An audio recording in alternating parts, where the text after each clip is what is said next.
Good morning, good evening, good afternoon, whatever time you are tuning in. Welcome to Homesteading and Gardening in the Suburbs. I'm Emma from Misfit Gardening, and today I want to spark some creativity and imagination into you guys to think up some wonderful holiday gifts that you can make at home, because I know 2020 has been a crazy year and the holidays are, usually crazy anyway, right? Visiting all the family members, making sure you've got all your gifts, you're not running to the gas station on Christmas Eve to try and find something. And this year, we challenged ourselves to make the majority of our gifts. And I know that a lot of my friends and family members have taken up that challenge too. And there's something really wonderful about receiving a handmade gift, because you know how much work has gone into that, and somebody, took the time to make that, thinking that this is something that you are going to love and use. And some of the best gifts that I've ever received have been ones that have been handmade or put together, like handcrafted and put together. So let's dig in. One of the first ideas that spring to mind is holiday decor. And I say that because my parents and I were chatting over the weekend, and they were saying how, like, this year they're bringing out all of the decorations, and they've still got stuff that, like, my sister and I made as a kid, and they bring it out every year still. But it's those things that we were really proud of as a kid, and our parents still keep and make. And one of the things that was really fun as a kid was making Christmas decorations with my grandparents. And you can make them really simply from things like a pine cone that is dried, and a bit of glitter glue, right, and some thread to hang it. That's a nice simple one that kids can make. Also, felt ornaments. You can make ornaments with pieces of felt and some glue, or if you're kind of handy with sewing and you've got some pretty hand stitches, you can make some that go on there, and a bit of ribbon to tie them on. But craft stores now sell like empty kind of blank baubles. I guess they're called ornaments here, but like empty ornaments, and you can take the top off and fill them with things like glitter.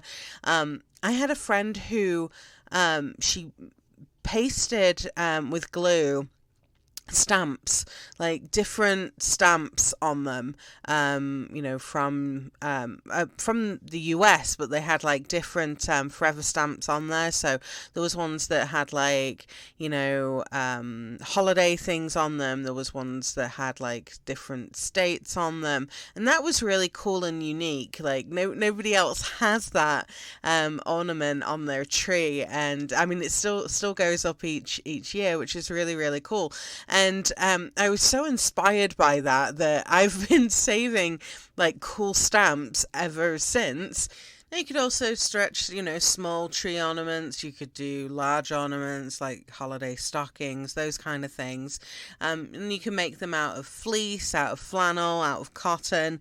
And they're, again, pretty straightforward to make. And there's lots of tutorials online that will show you how to make them. You can make them lined with a fur cuff.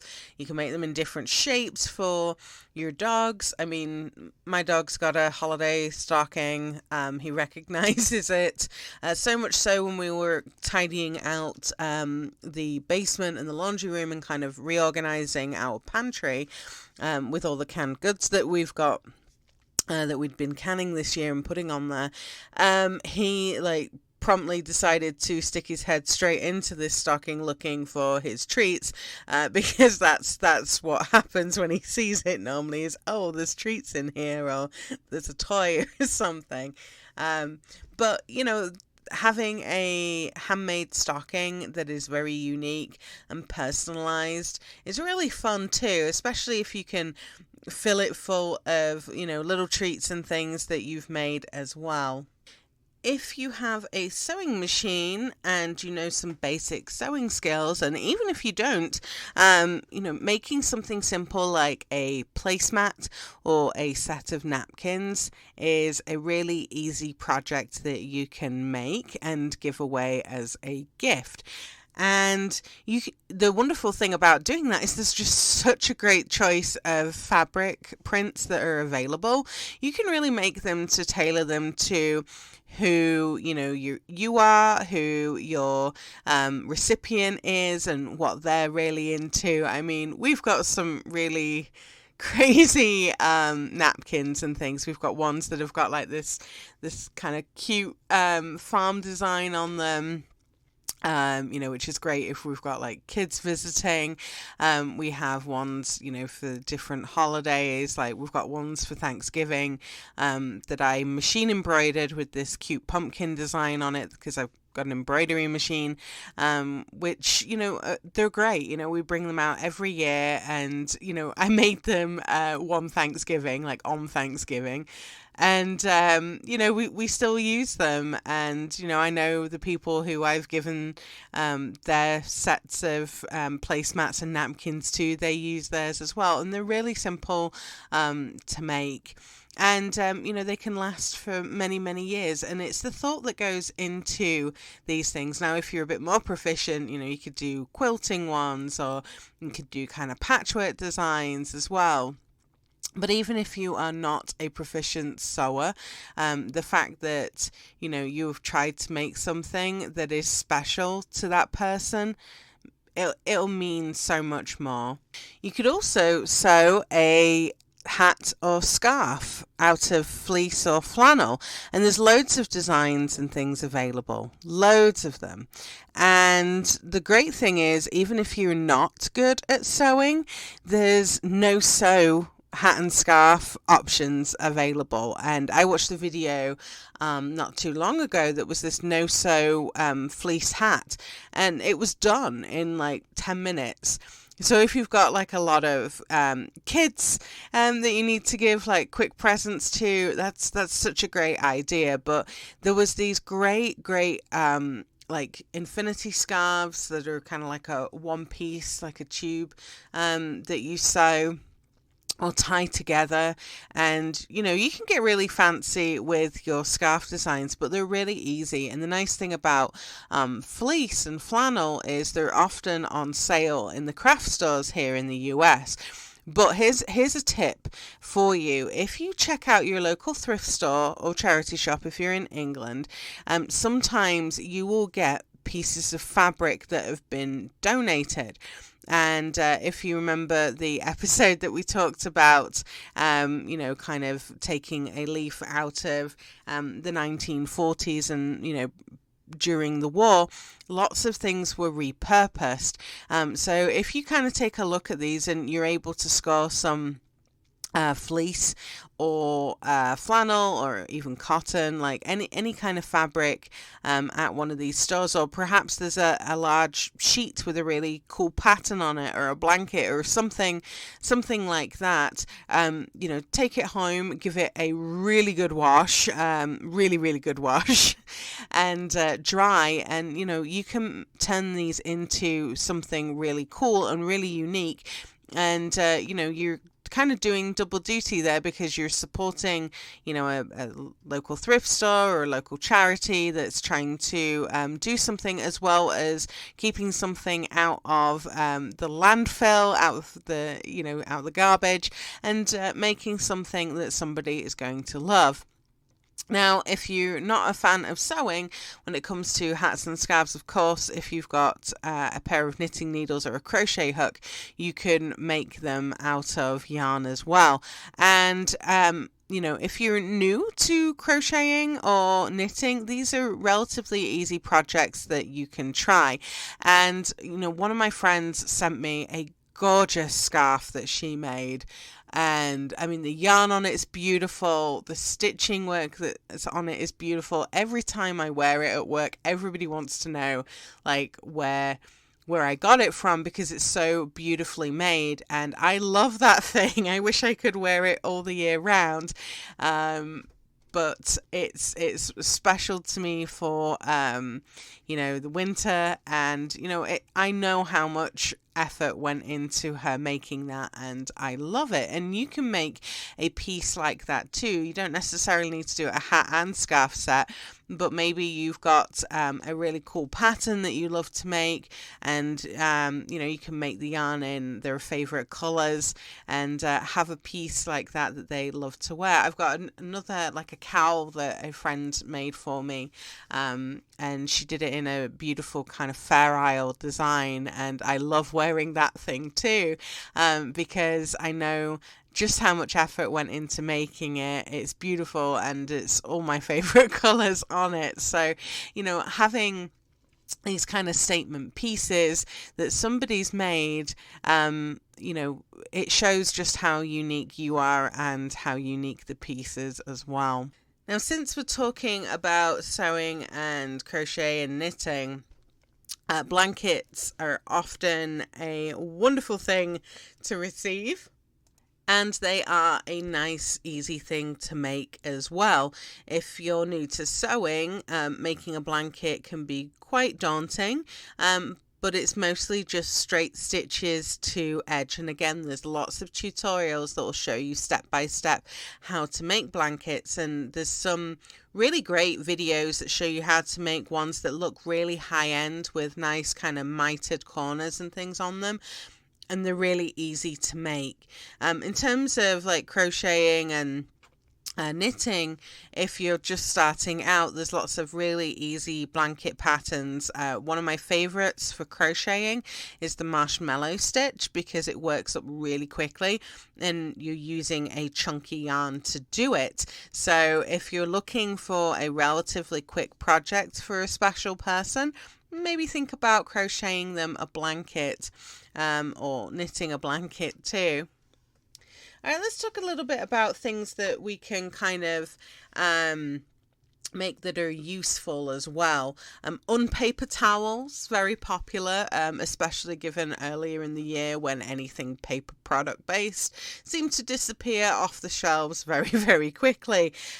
So unpaper towels are basically like pieces of cloth, like double-sided cloth, with like Velcro dots on them, or a strip of Velcro, and you attach them together and kind of wind them on a kitchen paper towel holder, and you just kind of pull off one of the Velcroed paper towels and use it as you would a normal paper towel, but rather than it going in the garbage, you just put it into the wash.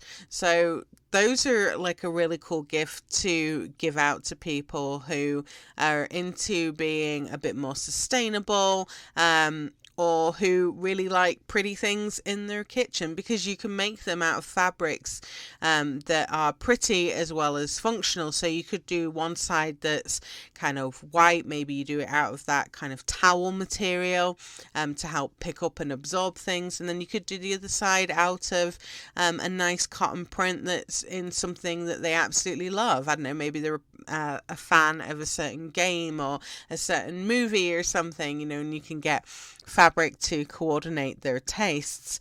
And along those kind of lines, handmade dishcloths and washcloths and stuff, little scrubbies, things like that, are always great for stocking stuffers, and they last really, really well, and they clean good too.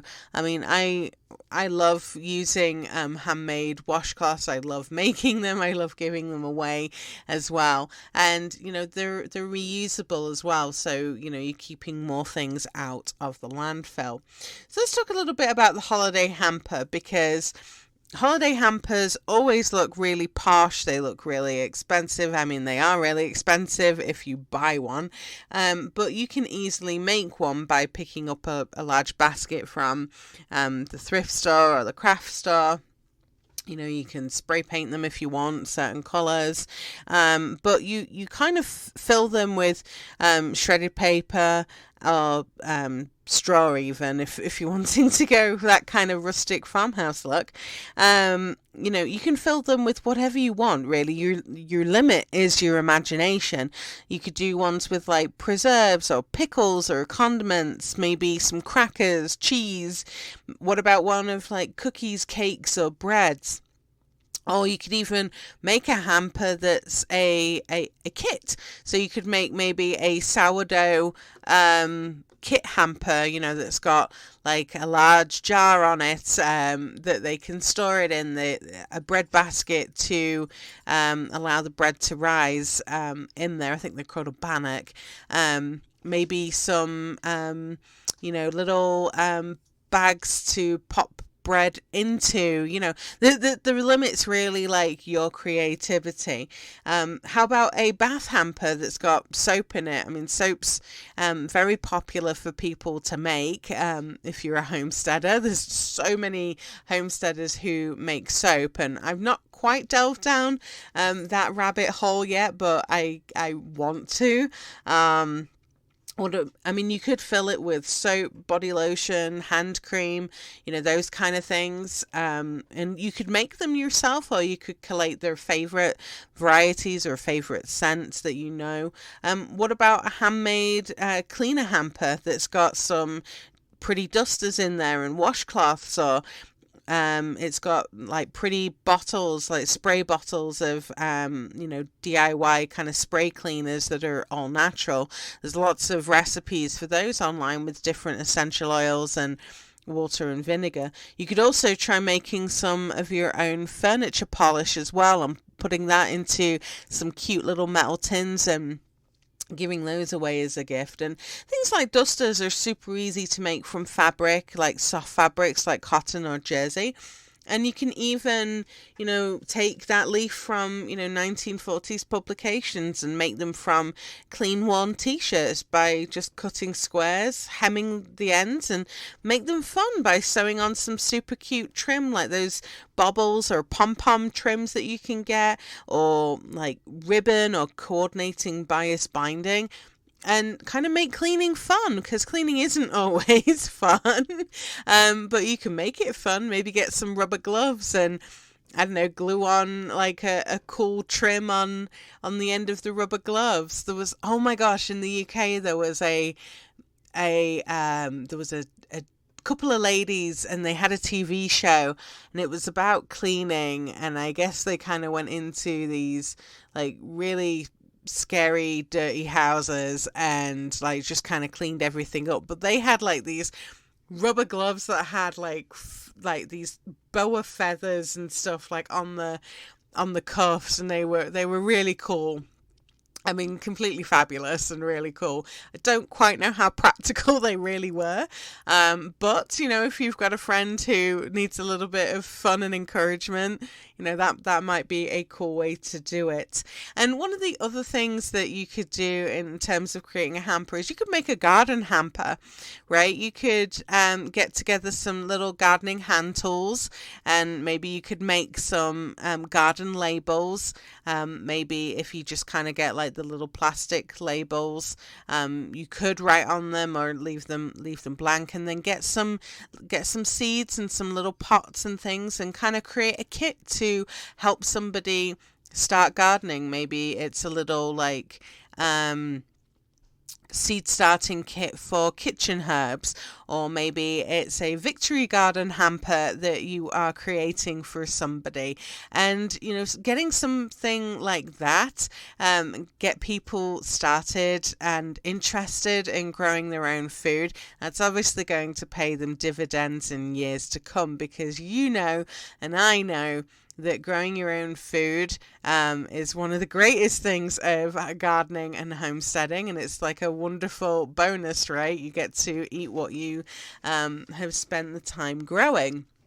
And I do this with seed banks. I like to kind of collate a seed bank for people that they will be able to use. And you can make a mini one, right? You can get, a jar, like a big jar that's, maybe you had something in it, like a big mayo jar or a pickle jar, something that's got a big capacity on it, and give it a really good clean out. You can make the lid look kind of fancy. You could spray paint it, or you could cover it with fabric.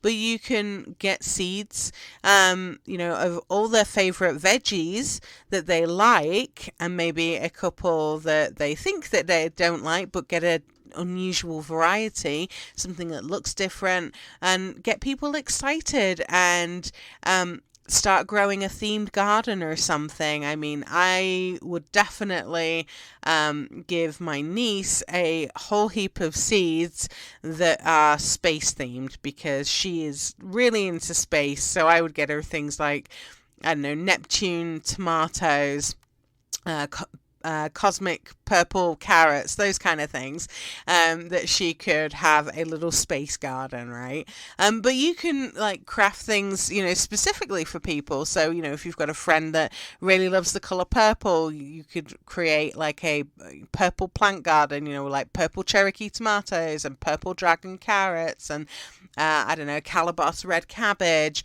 all of those things together. Or you could create a seed bank for something specific, like a salsa garden or an Italian garden that's maybe got some, I don't know, Italian beans in there. It's got tomatoes, it's got peppers, it's got basil, all of those things that, they frequently use for those types of cooking. You could put together in a cool little seed bank, and you could pop the seeds in there, with, in the seed packet with the instructions, or maybe you could make a little instruction booklet that goes with it on how to, sow those seeds, or some little tips to help them grow a little bit better. So you can create these beautiful holiday hampers for almost anything. I mean, I've got a real cool plan for my husband who loves woodworking, and I could line the hamper with some plastic and then fill it with some big wood shavings or something, like the big curled ones for when he's running a plane on the wood. And I could fill it with some wood clamps that he really needs, wood glue. I could get him a new block planer and pop it in there, or a chisel set, just something to kind of make it look a little bit more, something that's kind of a little bit different. Maybe I put in some soap that's, I don't know, like pine scented or something like that, like have a wood theme around that hamper. Same for if somebody's really into sewing. You could create a hamper that's got things in there that they would use. So maybe you've got like a needle book that you made out of felt, or a needle minder from a teacup. I love using those, where you epoxy glue a teacup to a saucer, and then you fill the cup with stuffing, and then glue on some fabric around it to make like a place where you can actually push your needles in. So there's like a pin cushion on there. But you can use like the saucer to catch things like bobbins and bits of thread, or scissors, needles, all that kind of stuff, pins. So those are really cool. But then you could maybe like put in some, cool little fabric squares that you've been able to find or cut out, or create a kit for somebody, something that they're going to love and that nobody else has done. And that's one of the cool things about handmade gifts, is really your limits more often than not your imagination, and sometimes it's time and money, but you can really get creative and make something that somebody is really going to love and enjoy. So I want to hear from you. What homemade gifts are you going to be giving this year? Let me know in the Facebook group, and come on over and say hi. Remember, if you're wanting to join, make sure that you answer all of the questions that are on there, so my team know that you are not a robot, and they will let you into that group. Until next time, I hope to see the pictures of what you're making and hear what you're making over on the Facebook group. Until then, have a wonderful week, and I hope that your garden grows beautifully.